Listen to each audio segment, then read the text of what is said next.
Before the storm, there was stillness.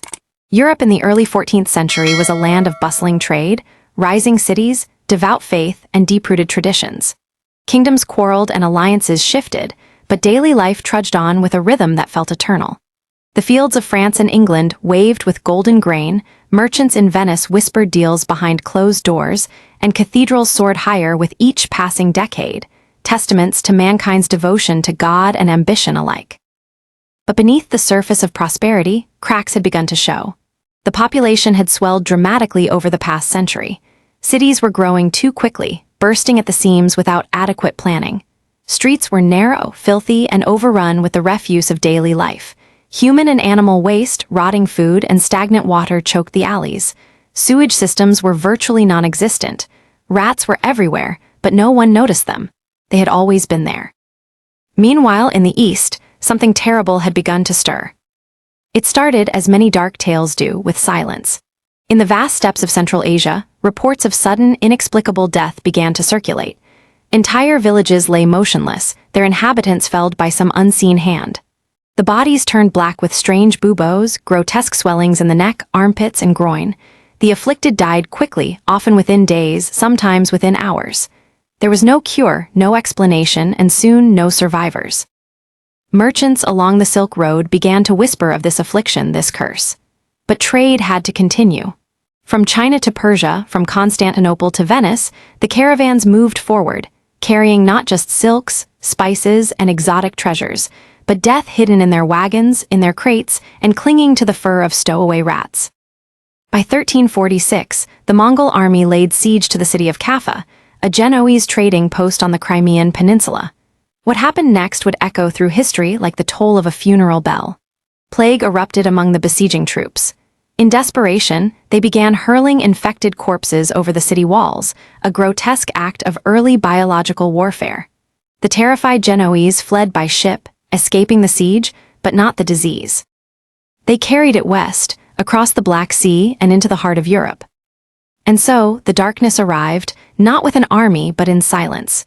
It rode the waves and slipped into the ports of Messina, Genoa, and Marseille.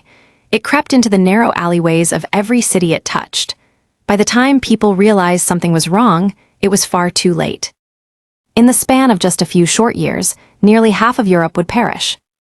But how could a disease bring down cities, topple economies, dismantle the church's authority, and leave an enduring mark on the very structure of society?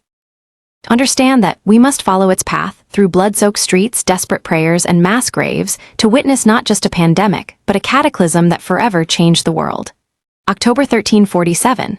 The port city of Messina in Sicily bustled with its usual commotion, sailors shouting orders, vendors calling out prices, the smell of salt and sweat thick in the air.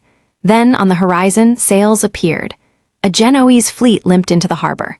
The ships bore no treasure, no bounty. Only silence and death.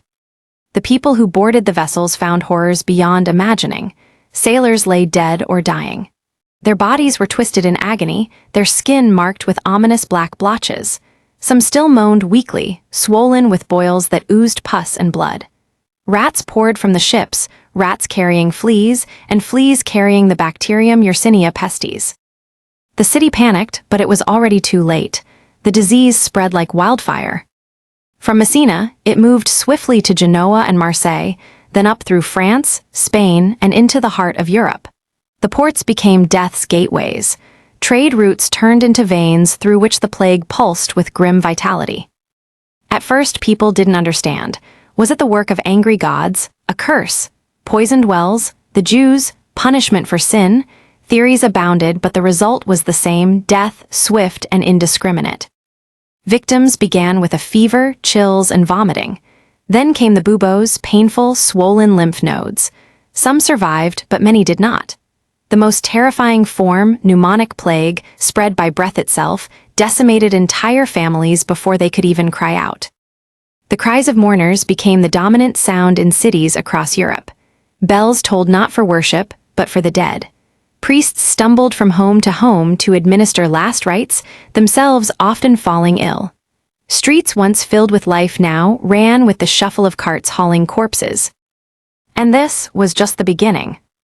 By the summer of 1348, the plague was no longer a distant rumor, It was everywhere. London, Florence, Paris, and countless small villages were gripped by terror. In the cities, the density of human life accelerated the disease's spread. Narrow streets, lack of sanitation, and close quarters made the plague unstoppable. Entire households died in days. Doctors wore grotesque bird-like masks stuffed with herbs, hoping to filter the deadly miasma from the air, but they too fell, one by one. Florence, the jewel of the Renaissance, became a nightmare. Chroniclers like Giovanni Boccaccio wrote of streets piled high with bodies. With no one left to bury the dead, carts were dragged through the city with cries of "Bring out your dead," as corpses were tossed in like refuse. In villages, the story was no better. Farmers abandoned their fields. Harvests rotted. In some places, there were simply no survivors. Towns vanished, reclaimed by nature. Dogs, cats, and livestock wandered freely, uncared for. Wolves entered cities, scavenging among the ruins. People turned inward. Some chose to live in reckless abandon, drinking and feasting, believing the end was near. Others fled to the countryside, hoping to escape. But the plague did not care for walls or wealth. Lords and peasants died alike. No sanctuary remained. Even the monasteries, once believed to be sanctuaries of divine protection, were decimated. Monks and nuns, who attended to the sick with unwavering devotion, fell in numbers so great that some orders ceased to exist altogether. The infrastructure of Europe began to collapse, not from war but from absence. There were no bakers to bake, no smiths to forge, no leaders to lead. Europe was dying, and the people were losing not just their lives but their faith. When the world descends into chaos, fear often seeks a target. As bodies piled and prayers went unanswered, the people of Europe began to look for someone to blame. And in their desperation, they turned not to reason, but to suspicion. One of the darkest chapters in this dark tale unfolded with violence against the Jewish communities of Europe. Rumors spread like wildfire. Jews had poisoned wells, they said. They had conspired to bring about the plague. It didn't matter that Jews were dying too, logic held no sway over hysteria. Across France, Germany, and Spain, massacres erupted. Entire Jewish communities were burned alive. In Strasbourg alone, over 2,000 Jews were slaughtered in a single day. Others were expelled, their homes taken, their synagogues destroyed. The church, too, was not spared. Though many clergy died tending to the sick, others were accused of corruption and cowardice. Faith wavered. Why would a just God allow this? Was this the prophesied end? Flagellants, groups of wandering zealots, emerged, whipping themselves in the streets in public penance, crying out to God for mercy. They believed that only through suffering could salvation come. Their bloody rituals became widespread spectacles, equal parts devotion and despair. Fear turned brother against brother. Neighbors turned each other in. Superstition ruled over sense. The plague was killing more than bodies. It was devouring society from the inside. Sense. The plague was killing more than bodies. It was devouring society from the inside. Strangely, from the devastation came transformation. The massive loss of life created a labor shortage so profound that the social hierarchy was shaken to its core. No longer could nobles rely on a submissive peasantry. Serfs began to demand better conditions. Wages rose, freedoms expanded. The rigid feudal system, centuries old, began to crack. In England, the 1381 peasants' revolt was one of many uprisings born from this shift. Commoners, empowered by scarcity and enraged by taxes, rose against the crown.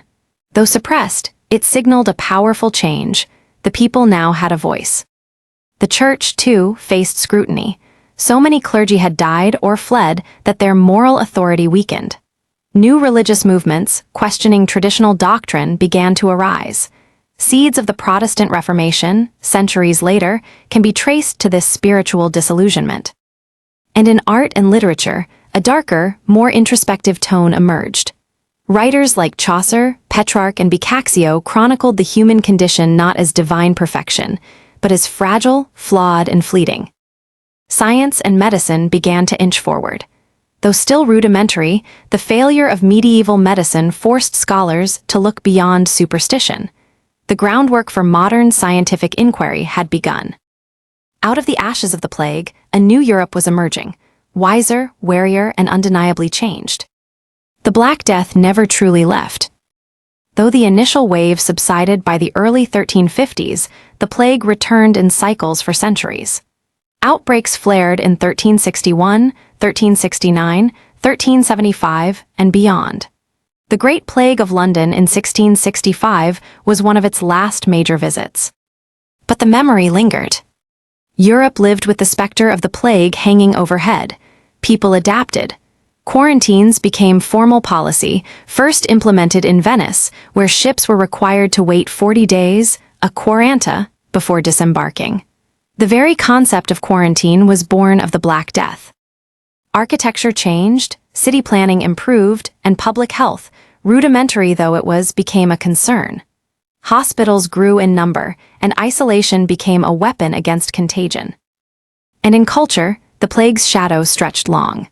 Skulls adorned paintings, literature fixated on death, and entire generations grew up with the notion that life was fragile and fleeting. The Black Death was not just a historical event, it was a wound that never fully healed. A trauma passed down through stories, art, and memory. The Black Death was more than a pandemic, it was a turning point. It forced humanity to confront its own vulnerability. It broke apart systems once thought eternal. It reshaped religion, class, economy, and science. It accelerated the end of feudalism and cleared the path for the Renaissance and, eventually, the Enlightenment. It was a darkness so profound that it forced the world to seek new light. Even today, echoes of the plague remain in our institutions, in our responses to pandemics, in our understanding of public health, in our fear of what lies unseen. We live in a world forever changed by a bacterium too small to see, carried by fleas on rats, brought to us by trade, and fueled by ignorance and fear. But we also live in a world that rose from those ashes, a world that endured, adapted, and evolved. History is not always a story of triumph. Sometimes it is a tale of survival. The Black Death was not the end of the world. It was the end of one world and the beginning of another. If you want more forgotten horrors, mysteries, and stories the world tried to bury, subscribe and stay curious. Until next time,